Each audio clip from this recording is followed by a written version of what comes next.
2020 배움과 성장에 있는 블렌디드 수업 도전하기. 고등학교 영어 자료 제작을 맡은 가락고등학교 장은경. 자밀고등학교 양한이. 신현고등학교 정한나입니다. 코로나 Era Recovering Humanism Project. 코로나 시대 인류의 회복 프로젝트. 아무도 가보지 않은 길, 블렌디드 러닝.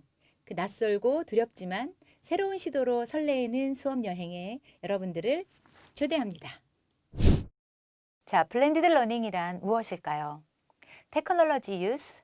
아니겠죠. 인터넷 렉처를 의미하는 것도 아닙니다. 블렌디드 러닝이란 온라인 캠퍼스와 오프라인 캠퍼스의 경계를 넘어서 어떻게 하면 가장 유의미한 배움이 학생들에게 일어날 수 있을까를 고민하는 수업 모형이라고 생각이 되는데요. 어쩌면 코로나 바이러스가 아니었어도 이 4차 산업혁명 시대에 우리가 함께 나아가야 할 그런 수업 방식은 아니었을까 생각됩니다. 자, 블렌디드 러닝 수업 자료를 제작하면서 어떤 자료를 만들어 드려야 선생님들께 가장 도움이 될까 정말 오랜 시간 고민했습니다. 그러나 영어 교과는 다른 교과와 달리 공통적으로 가르쳐야 하는 컨텐츠가 있는 과목이 아니고, 그리고 각 교과서가 학교마다 다 다른 상황에서 저희가 한 교과서 단원을 가지고 수업 모형을 제작하는 것이 선생님들께 실질적으로 큰 도움이 되지 않을 거라 판단했고요. 블렌디드 러닝 시대에 우리가 영어과만 할 수 있는 특별한 수업은 뭐가 있을지 깊은 고민 끝에 프로젝트 수업을 기획했습니다. 자, 선생님들과 함께 생각해 보고 싶은 질문들입니다. 자, AI 번역기가 인공지능 번역기가 학생들에게 너무 잘 사용이 되고 있는 이 시대에 우리 영어 수업에서 역시 계속 번역해주고 해석해주고 구문 분석만 해주는 수업 괜찮을까요? 또 미래 인재들에게 필요한 역량이 과연 이해와 암기뿐일까요? 또 학생들에게 나는 도대체 궁극적으로 가르치고 싶은 것이 무엇인가? 영어라는 랭귀지 자체인가? 아니면 이 세상을 더 낫게 만드는 그런 인재를 기르고 싶은 것일까? 또 다른 질문은 replaceable 하는 문제입니다. 도대체 EBS 인강으로 내 수업이 대체할 수 있다면 그럼 영어 교사로서 나의 정체성은 도대체 무엇일까? 또 디지털 시대의 디지털 네이티브들은 어떻게 배우는 것이 가장 효과적일까? 마지막으로 제가 드리는 질문은 공교육과 사교육에서 어떤 차이를 가져올 수 있을까 하는 부분입니다. 사교육에서 세상을 읽는 방법을 가르쳐 줄까요? 아니면 지식만 가르쳐 줄까요? 그리고 우리 공교육에서 포기하지 말아야 할 가치는 무엇일까요? 기술 권력이 집중되는 이 4차 산업혁명 시대에 윤리와 교육, 또 행동하는 지성, 실천하는 지식, 이것은 사교육에서 절대 감당할 수 없는 부분입니다. 이런 부분들에 대한 깊은 고민 끝에 탄생한 수업입니다. 자, 코로나 시대의 인류의 회복 프로젝트입니다. 자, 저희 영어 교과는 영어를 왜 배웁니까? 라고 학생들이 질문한다면 이렇게 대답하실 수 있을 것 같아요. 영어는 더 넓은 세상을 읽는 도구가 될 것이야. 그래서 이 기능을 인지해서 현 시대 상황에 대한 전 지구적인 현상을 빠르게 정보를 습득하고 이해를 높이고 상황을 분석하고 판단하는 비판적 리터러시, 미디어 리터러시, 그리고 아울러서 세계 시민으로서의 자질을 함양할 수 있게 됩니다. 자, 수업은 이런 목적을 가지고 기획이 되었습니다. 자, 과거 흑사병으로 인한 각종 사회 현상과 현재 코로나를 겪는 현재 사회를 학생들은 비교 분석하는 텍스트를 읽게 되고요. 역사 되짚기를 통해서 현재 우리가 직면한 바이러스 시대의 위기를 이해합니다. 또 단순히 랭귀지를 이해하는 차원에서 그치는 것이 아니라 이 코로나 시대가 가져오는 혐오와 차별의 현재 실태를 알아보고 어떻게 하면 이것을 극복할 수 있을지 그 협력과 연대 방안을 모색하게 됩니다. 또 텍스트에 대한 이해와 번역을 넘어서 자신의 생각을 조직화하고 효과적으로 표현하는 주체적 언어 교육의 목표를 달성하는데요. 저희가 이번 수업에 사용했었던 비판적 리터러시 함양 그 수업 리딩 스킬을 선생님들은 일반 교과서 수업 시간에도 도입해 보시면 좋겠습니다. 마지막으로 디지털 네이티브 세대로서 유의미한 배움을 위한 다양한 디지털 도구를 활용하는 디지털 리터러시를 함양하는 것이 목표입니다. 자, 수업은 총 4단계로 진행됩니다. 첫 번째 단계는 키워드를 짚어보고 학생들의 감정 상태를 함께 공유하면서 이후 진행될 엠퍼시라는 주제를 끝까지 이어갈 모티베이팅 단계가 있고요. 두 번째는 텍스트를 읽고 비교, 대조, 분석하면서 과거와 현재를 유기적으로 연결해보는 언더스탠딩 단계가 있으며 세 번째는 이 온라인 수업 시대에 가장 적합한 학생들이 스스로 자료를 서칭하고 찾아보면서 학습자 중심의 자료를 제작해보는 further learning, 심화학습의 단계, 그리고 네 번째 단계는 공감을 바탕으로 한 실천의 단계, 이렇게 조직이 되어 있습니다. 결국 우리가 기르고자 하는 영어 학습자, 영어를 잘한다는 것은 무엇일까요? 잘 이해하고 문제를 잘 푸는 학생이 아닙니다. 자, 미국에서 일어나고 있는 차별과 혐오에 대해서 아시아인들이 함께 만든 영상입니다. Fight the virus, fight the bias. 이런 기가 막힌 라임을 이용해서 효과적으로 자기의 메시지를 이 세상을 향해 전달할 수 있는 것. 이것이 진정한 영어를 잘하는 학습자 아닐까요? 그리고 우리가 키우고 싶은 학습자는 이런 학습자가 아닐까요? 이번 수업에서는 총 10가지의 디지털 도구가 소개되었습니다. 다소 많지만 선생님들께서 이 시대에 학생들에게는 다른 학습 경험을 제시할 필요가 있고 저희가 과도하다 싶게 좀 많은 툴을 집어넣은 것은 이 툴들을 다 사용하시라는 것이 아니고 이런 것들을 활용할 수 있으니 이 중에서 선생님들께서 학교 상황과 학생들의 역량에 맞춰서 취사 선택하실 수 있도록 정보를 제공해 드리고자 함입니다. 그래서 수업 활용에 대한 그 툴에 대한 설명들은 그 자료집에 보시면 다시 자세하게 기술되어 있습니다. 자, 그리고 각각의 툴들은 이렇게 블룸의 텍사노미에 의해서 이해 확인 단계, 어휘 학습 단계, 의견을 공유하는 단계, 협업 단계, 결과물 산출 단계에서 유용하게 사용될 수 있는 앱별로 이렇게 표로 자료집 뒤에 정리해 드렸습니다. 자, 이어서 양한희 선생님께서 구체적인 수업 단계에 대해서 설명해 드리겠습니다. 네, 저는 먼저 모티베이팅 단계에서 어떻게 학생들의 동기를 유발할 수 있는가, 그리고 언더스탠딩 단계에서는 흑사병과 관련된 지문을 읽으면서 현재 우리의 상황을 어떻게 되돌아볼 수 있는가를 그러한 이해의 폭을 넓힐 수 있는 그러한 수업에 대해 소개해 드리도록 하겠습니다. 네, 모티베이팅 단계는 주제를 도입함과 동시에 그 주제에 대해서 학생들이 더 알고 싶고 더 배우고 싶은 그러한 흥미를 일으킬 수 있는 것을 주안점으로 두었습니다. 네, 토픽 어프로치에서 저희가 처음으로 구상한 활동은 바로 자신의 감정을 돌아보는 그러한 활동인데요. 코로나19로 인해서 아이들이 겪는 많은 감정과 변화들을 자유롭게 공유할 수 있는 그러한 수업으로 구상을 하였습니다. 먼저 도입 영상을 준비했습니다. 이 영상에서는 청소년을 포함한 여러 사람들이 코로나19로 인해서 자신들이 겪고 있는 변화와 감정들에 대해서 이야기를 하고 있습니다. 이를 통해 자신의 감정을 돌아보고 또한 이러한 감정 키워드를 구글 잼보드를 통해 공유함으로써 서로 공감대를 형성할 수 있겠습니다. 그리고 이어서 학생들의 시야를 조금 더 확장하여 먼 훗날 2020년은 어떤 역사로 기억될까라는 키워드를 가지고 나뿐만이 아니라 나를 둘러싼 세계, 그리고 더 크게는 전 세계에서 어떤 일이 일어나고 있는가에 대해 키워드를 추출하고 구글 잼보드에 공유하도록 하였는데요. 이때 키워드는 영어뿐만이 아니라 한글 혹은 재미있고 임팩트가 강한 이미지도 업로드할 수 있도록 장려할 때에 학생들의 참여도가 더 높아질 수 있을 것 같습니다. 네, 다음 단계는 프로젝트 오버뷰입니다. 저희의 수업이 1차 시부터 8차 시까지 이어지는 프로젝트 중심 수업이기 때문에 앞으로의 수업에 대해서 안내를 하고 또 그 프로젝트가 무엇인지에 대해서 알려주는 시간이 필요할 것 같습니다. 저희가 구상한 것은 교사가 미리 수업 영상을 제작하여 아이들에게 송출하는 그러한 방식인데요. 당연히 실시간으로도 선생님들께서 프로젝트에 대해서 오버뷰 해 주실 수 있겠습니다. 이때 첫 차시이기 때문에 아이들의 궁금증이 좀 있을 수 있을 것 같아요. 프로젝트에 대한 궁금증이라든지 이 수업에 대해서 기대하는 바, 더 알고 싶은 바가 있다면 무엇인지 구글 설문지를 통해서 수합하실 수 있도록 수업을 설계하였습니다. 구글 설문지는 저도 실제로 수업에서 거의 매 시간 원격 수업마다 사용을 하고 있는데 아이들이 수업에서 느낀 바, 앞으로 더 궁금한 바를 어쩌면 오프라인 수업보다도 더 손쉽게 아이들의 그 이야기에 귀를 기울일 수 있게 되는 기회가 되는 것 같습니다.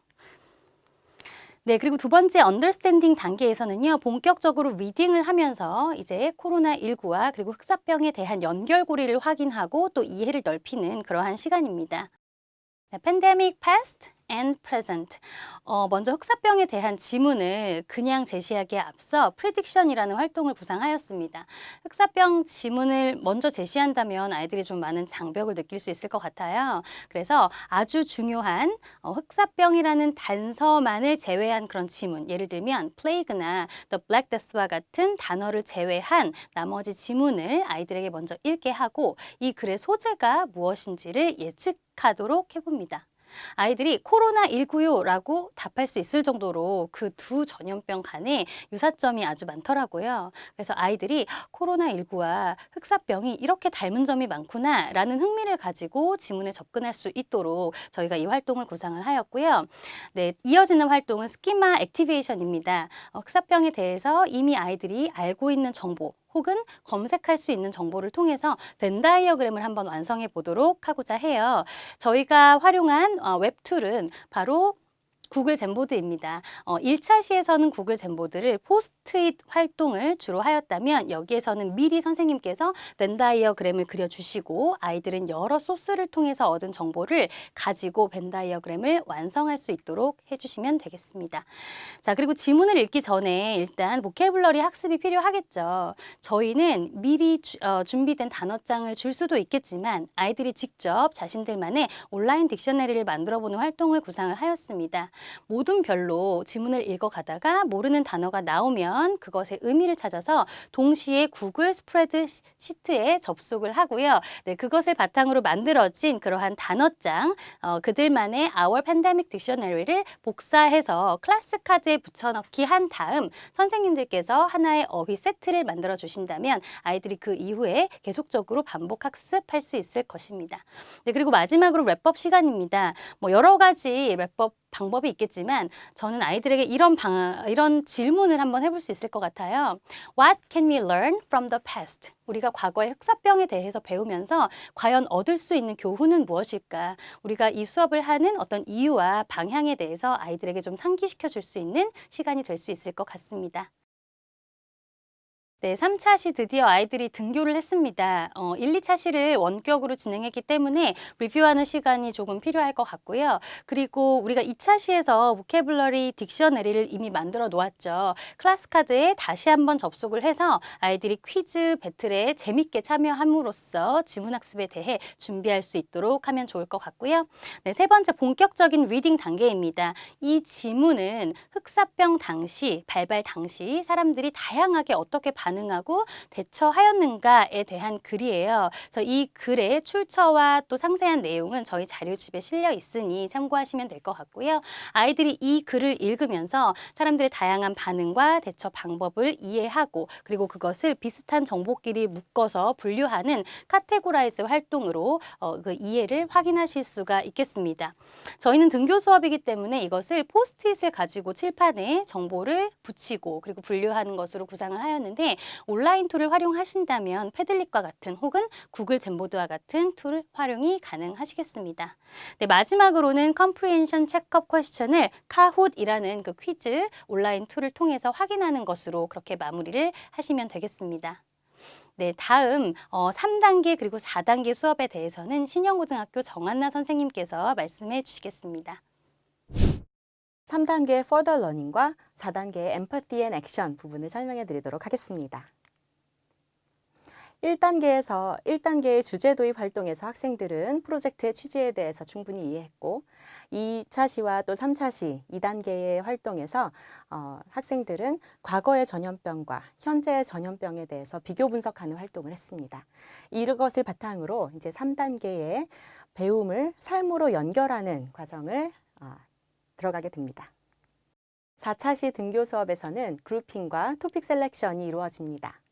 학생들은 지금 코로나 시대에 사람들이 어떤 식으로 어떤 식으로 반응하고 있는가를 본인의 시각에서 살펴보게 됩니다. 그래서 혐오와 차별, 이런 슬픈 현실도 돌아보고 그리고 이것과 관련해서 어떤 따뜻한 온정도 나누어지고 있는가를 검색해 보게 됩니다. 선생님께서 학생들의 검색 자료를 좀 다양화할 수 있도록 다양한 방면의 예시 자료를 좀 제공해 주시면 참 좋을 것 같죠? 적절한 자료를 찾으면 이제 다음 시간에 모두 함께 공부할 수 있는 학습 자료를 선정할 수 있도록 패들릿에 본인의 모두 및 검색한 자료를 게시합니다. 그러면 서로를 자료를 살펴보면서 라이크 버튼을 눌러서 어떤 자료를 다 같이 배우고 싶은지를 선정합니다. 학생들이 교육과정 구성 과정에 실제로 참여를 하게 되는 거죠. 다음은 학생들이 선정한 자료를 발표하는 시간입니다. 지난 차시 투표를 통해서 선정된 2그룹 정도가 발표를 하면 좋을 것 같고요. 그리고 학생들은 발표를 들으면서 궁금해지는 점, 그리고 더 알고 싶어지는 점에 대해서 실시간으로 의견을 공유할 수 있도록 페어덱이라는 프로그램을 사용할 수 있습니다. 이렇게 해서 발표 활동이 마무리되면 학생들은 그룹별로 논의를 하게 됩니다. 그래서 지금 이런 사태의 그러니까 원인과 결과가 어떻게 되는가, 그리고 이런 사태를 해결하기 위해서, 이런 위기를 극복하기 위해서 우리가 지녀야 할 진정한 자세는 어떤 것인가 하는 데까지 논의를 확장할 수 있습니다. 이렇게 해서 모둠별로 논의가 이루어지면 이걸 스프레드시트 같은 툴을 통해서 또 공유할 수 있겠죠. 그럼 사고의 확장을 도울 수 있을 것 같습니다. 마지막 엠파티 앤 액션 단계입니다. 이 문제를 해결하기 위해 어떤 식으로 우리가 실제로 참여할 수 있는가를 모색해보는 단계죠. 선생님들께서는 이제 과제를 어떤 식으로 산출할 것인가에 대해서 학생들에게 안내를 해주시게 되는데요.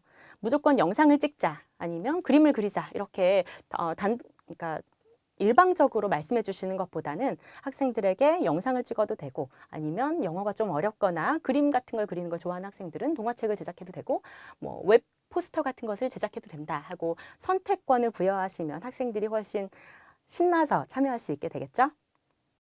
이제 학생들은 모둠원들과 함께 과제의 형태에 대해서 구체적으로 논의하게 됩니다. 선생님께서 제시해 주신 예시를 바탕으로 어떤 주제로 과제를 산출할 것인가, 그리고 어떤 형태로 만들어 볼 것인가를 논의하고, 이 내용을 같이 구글 문서에 작성을 해서 공동 작업을 하면 또 나중에 다른 친구들의 피드백을 자연스럽게 주고받을 수 있게 됩니다. 7차시 등교 수업에서는 학생들이 지난 시간에 브레인스토밍을 통해서 결정한 내용을 바탕으로 과제물을 산출하게 됩니다. 그래서 영상을 제작하기로 한 모둠은 컴퓨터실 활용을 할 수 있도록 환경을 구축해 주시면 좋겠고요. 또 미니북을 제작하기로 한 모둠에게는 제작 도구 같은 것을 제공해 주실 수도 있겠죠. 그런 후에는 1시간 내내 공동 작업을 통해서 과제를 협업해서 산출하고, 제출하기 직전에 자기 평가를 할 수 있도록 체크리스트를 작성하도록 하는 것도 좋은 방법입니다.